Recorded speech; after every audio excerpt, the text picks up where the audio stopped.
Out, like I said a minute ago, I said comment was a bit different. What can we kind of miss off often with comment? We can ditch the est que. Yeah? How do you know? Comment tu sais? Yeah?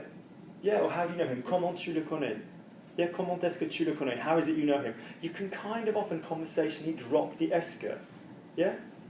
Comment is a little bit different, we can drop an est que, but don't forget the main rules, go in a statement. So, let's go with comment. So say for me, how are you going to the cinema? Give me the statement on how you're going to the cinema. You're going to... Tu vas Lovely. au cinéma. Lovely. How? Comment? Lovely. Tu vas au cinéma comment? Tu vas au cinéma comment? Give me the formal version. Comment? Comment Undo it for me. Comment vas-tu? vas-tu au cinéma? Lovely. Give me the one that we need to undo the comment. So comment est-ce que, which will become comment est-ce que. Yeah. Comment est-ce que tu vas au cinéma? Lovely. And what did I say was particular and peculiar about comment is you can often bypass the est que. So comment, imagine you'd said est que, comment tu vas lovely. au cinéma? Yeah, comment tu vas? How are you doing? Yeah, how are you going? Comment tu vas au cinéma? How are you getting to the cinema? Comment Good. tu vas?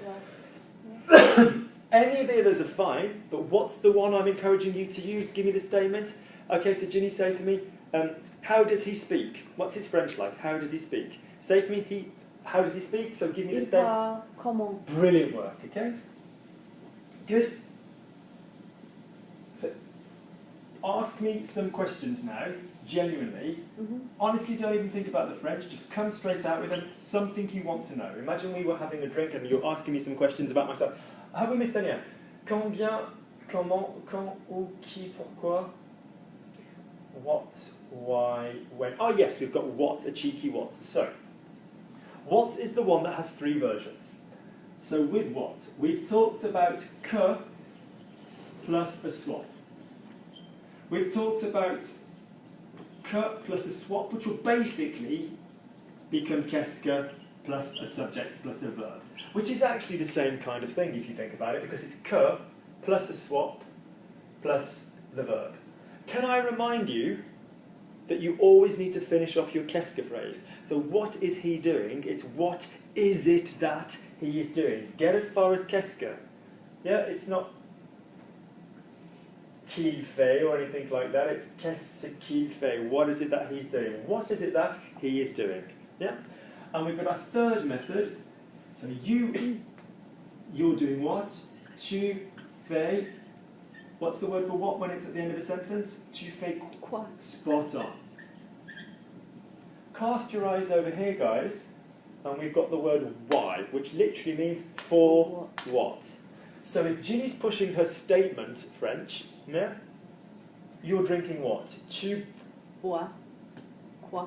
You're taking what? Tu Prends quoi? Lovely. Ginny and I are in a bar. I'm saying, Ginny, what are you drinking? Tu prends quoi? Yeah? Lovely. Okay? Lovely. So let me think. We've had what, we've had when, we've had why, we've had who. Lovely. I know what we'll do. We'll just push it up a level. Okay?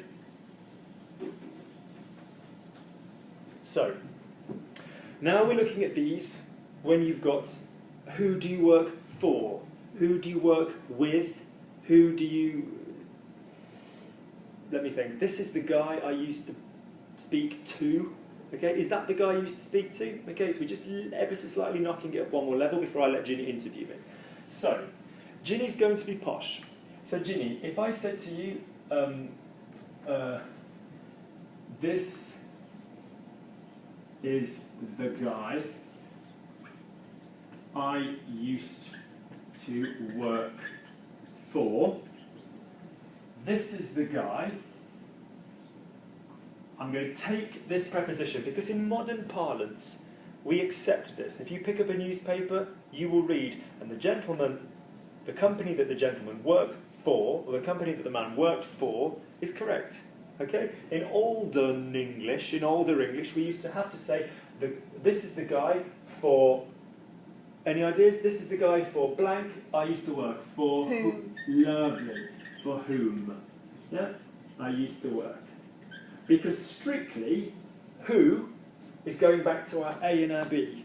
Person doing the verb. Yeah? A was linked by B. Qui was the subject doing the verb. And whom, okay? For whom, with whom. But that sounds quite dated and antiquated. Those of you who say whom, I apologise, but I don't, as a general rule, say who. In the pub, in a business email, absolutely. Okay, the gentleman with whom you spoke will be available tomorrow. Fine. It's up to you to judge the register. So in French, even if you are the most urban Paris suburb, police car burning little hoodie, you will still have to use this method. This is how French works. So say to me, it's the guy, c'est le mec. Do you know that word, the guy? No, I don't know that. Okay, so no. mec. C'est le mec. Strange French word because you're going to pronounce the C even though there's nothing after it. C'est le mec. Good. And in urban French, talking about suburbia, we have a thing called verlan, which is basically like Cockney rhyming slang, where you reverse words. So mec would be come. Yeah. Femme would be meuf. Fête, party would be tough. Enfin, mon pied would be mon yep. So this is a really, really, really urban, ugly thing to do. So I don't recommend that you do this, okay? But just so you know, but mec is very common. There's a guy, il y a un mec, okay? So it's the mec for whom I used to work. For who? For? Pour qui? Pour qui? Lovely. I used to work. Were used to is which tense, Ginny? I. Lovely, so je travaillais. Lovely, je travaillais. Je, ending please. I, for je. What letter's going to go in the end of je? S. Spot on, S. je travaillais. If you pause there when you go to write this, the board's a little bit too short, or rather I've written it off the end, je travaillais. The point is, this is a good sign. You shouldn't be finding your words from endings. You shouldn't be finding your words from spelling. When I'm talking to you now, I can absolutely bluntly promise you that I'm not visualising what I'm saying. Yeah, it's really not good. And also it's pretty ugly because it means the person is doing this with their eyes. Good. So c'est le mec pour qui je travaillais, okay? For which, from which, can I ask you to go and look at the other video, which I did on whiches. So from which, duquel, de laquelle, pour laquelle, yeah, this kind of business. Go and look at the which video, but this was just a basic introduction to how sometimes you need to reverse this round. So Ginny's going to interview me. She's going to ask me a series of questions. So ask me the first question that comes into your head about anything. How long have you been teaching languages for? I absolutely love Ginny for asking me this question because, so, the question for how long, as I think I've mentioned before to some people, is that makes ça fait how much time? What's my word for how much Comment? time? Sorry, how much? Oh, combien du temps? Spot on that. Ça fait combien de? Now remember, after combien we don't have the unless we're sure. How much time? Combien de temps? Okay, lovely.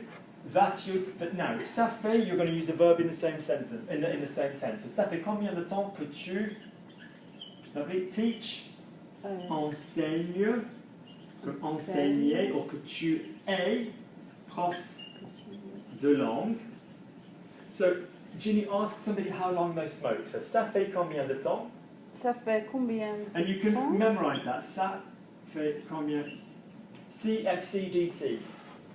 Yeah, ça fait combien de temps? And the answer will be, that makes however many years. So ask me how long you smoked. Notice you will use the same tense. Because in French, that makes how long that you are smoking. It's still carrying on now. I'm still teaching, we'd like to think. So that makes how much time that you teach, present tense. Not you have taught, which is what English does. Okay? How long have you lived somewhere? Ça fait combien de temps? Give me that you live, que tu habites. Present, Habite. spot on. How long have you smoked? Ça fait combien de temps que tu fumes? Give me the business, monsieur. Ça fait combien de temps que vous fumez? Spot on, okay? And the answer will be, that makes, and then the total. So say for me, 11 years. So ça fait 11 ans. Lovely, link it at your 11 level. ans. Great. Ça fait 11 ans. Great. Ginny has naturally come up with no stimulus with the best questions today. Ça fait combien de temps? Great. Lovely. Because alternatively, again, Combien de temps est-ce que tu... You know, you're just going long, okay? Lovely. Next question. Ask me anything. In English, don't worry about it, because the point is to show you that you can manage what your English wants to say. Where did you live in France? Okay, pause. Go to ask me this question in French for me. Tu habites. So Ginny has gone with the statement method. Bravo, Ginny. So you used to live, tu habites. Spartan. Tu habitais où? Lovely. En France? There we go. Alternatively, we'd have gone with... Où habitais? Yeah, où habitais Où tu? est-ce que Lovely. tu Tu habitais habitais en France. Can I say that unless you're using the inversion when it's the auxiliary, so for example, has... What does that mean?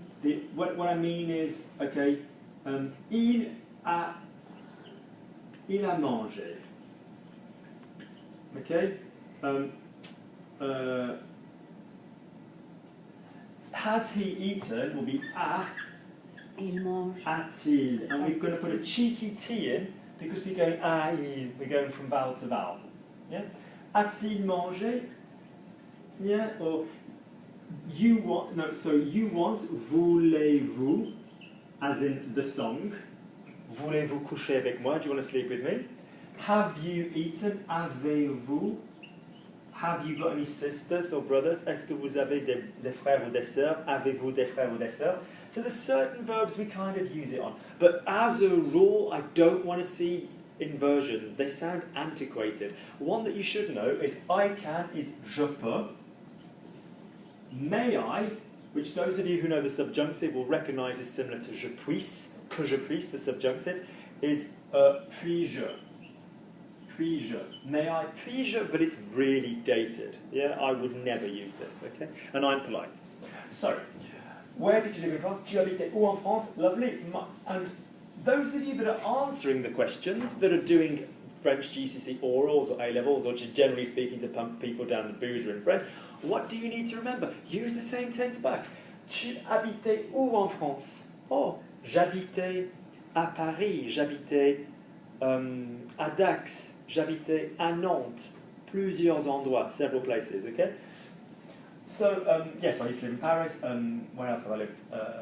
Les Landes, which is like southwest, Nantes for a little bit, loads of places, various places on tour. So yeah, so j'habitais everywhere, partout, partout, by all. Okay. Lovely. Next question. When you left France Yeah. and moved to England, Yes. which country did you prefer? Pause. So Ginny's given me some pre-information, which is fine. So give me when you left, and we're going to use when you quit France. So quand tu as quitté. France has a the, La France. Lovely. So quand tu as quitté la France and you came, et tu, et le verbe tu es. Tu es venu. Venu. Pronunciation, tu es. Pronounce this verb for me. Venir. Spartan, venir. Venir. Remember, a. Say that verb for me. Tu es venir. Tu es venu. Yeah? Venu. So notice Ginny's mouth had to go tu es, which is why we need to breathe. Because if you don't breathe, you go which sounds weird. Tu es venu. Breathe for me, Ginny. Tu es venu. Tu es venu. Ginny, if I said to Ginny, you came, there would be an E. Yeah? As you well remember, with be verbs in the middle. So when you left France, quand tu as quitté la France, quand tu as quitté la France, Quand tu as quitté as quitté la France, and you came here, et tu es venu ici. Et tu es venu ici. Now, her basic question, which isn't basic, but I mean her core question is, you preferred which country? Which country is it you preferred? Go back to the statement method. Imagine you're telling me, Luke, you preferred which country. So give me you preferred as an action. Tu as préféré. Lovely. Okay. Tu as préféré. Which country? Now, which or what is country a thing or is it a verb? A thing. So is it going to be qu'est-ce que or quel? Quel. Spot on. Quel because it's masculine. Pays. Spot on. Let's be really, we want to be able to penetrate French conversation. So ta préférais, or you used to prefer. Tu Yeah, tu préférais. préférais.